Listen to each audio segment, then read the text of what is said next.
चंदा Sharma official के लोग follow कर दी, यूट्यूब चैनल के सब्सक्राइब कर दी।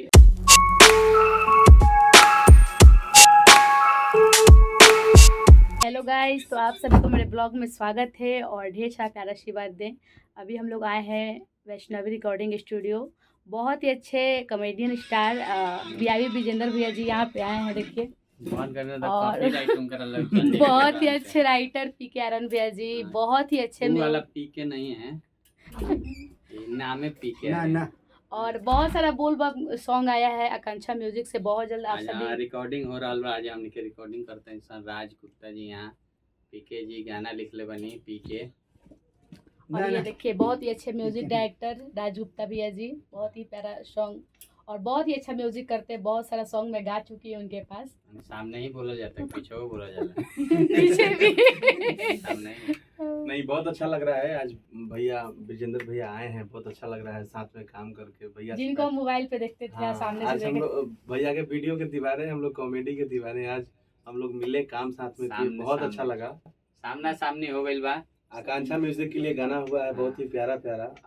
बहुत जल्द आएगा, आप सबको ढेर सारा प्यार दीजिएगा अपना। आप भी थोड़ा कुछ भैया कुछ बोलिए। और भारत माता की जय। क्या अनुभव रहा आके, कैसा लगा? ना बहुत बढ़िया है जी, बहुत अच्छा रिकॉर्डिंग हुईला। आज झटपट हो गई। सबसे बढ़िया तो यहाँ बातचीत करे में गाना लिखा गई, गाना भी हमनी के हो गई। और आकांक्षा म्यूजिक जानते बनी, नया नया कलाकार धीरे धीरे हमनी के कंपनी हड़बड़ा के ना चला, हड़बड़ा जाला, गड़बड़ा जाला। नए कलाकार के सपोर्ट करेला। नए गायक हमरा यहाँ हिटे होले। अच्छा, वो पुरानका ना चलेले। पुरानका सब स्टार अपना अपना जगह स्टार बढ़े, लेकिन हमरा लगे ना चलेले। कारण तो कोई सन बा कि तो पहिलका होई। ये से नए नए कलाकार के हमनी के बनावनी सब में पैसों कम लगेला, कमाई ज्यादा हो जाला। हिट हो गई तो कमाई हो जाए। मैं चाहूंगी कि भैया एक मेरा फेसबुक चैनल है, एक यूट्यूब चैनल है, उसका भी थोड़ा प्रमोशन। फेसबुक पेज नाम चंदा शर्मा ऑफिशियल। चंदा शर्मा ऑफिशियल के लोग फॉलो कर दी, यूट्यूब चैनल के सब्सक्राइब कर दी। एगो कहला पे तो करम लोग मन करे तो कर दी लोग पर नीमन वीडियो है। दो बार फॉलो, दो बार सब्सक्राइब पता में करा दी है। हां, लेकिन अच्छा बात, सब लोग हमनी के कलाकार टीम बा, बहुत अच्छा लागता। और मीठापुर में आज हमनी के ढेर दिन बाद ना आइल बनी। काफी दिन। और हमारे कंपनी का अधिकांशतः गाना हमारे पीके जी लिखते हैं और आकांक्षा म्यूजिक का। और अभी हमनी के लोकगीत भी कंटिन्यू करे। अभी एगो रिलीज भइल बा ऑडियो, हां से ट्राई करे खातिर। बबीतार छवि खराब लगता है। बबीतार छवि खराब, अब रील बना के आ छवि खराब करी। दीपक दिलदार भैया जी का सॉन्ग है, बहुत बना दिले इतना कि ट्रेंड कर जाओ। ट्रेंड करा के छोड़ा। और बहुत ही प्यारा सॉन्ग है। प्लीज आप सभी एक एक रील बना के जरूर डालें। दीपक दिलदार भैया का गाना है, आकांक्षा म्यूजिक।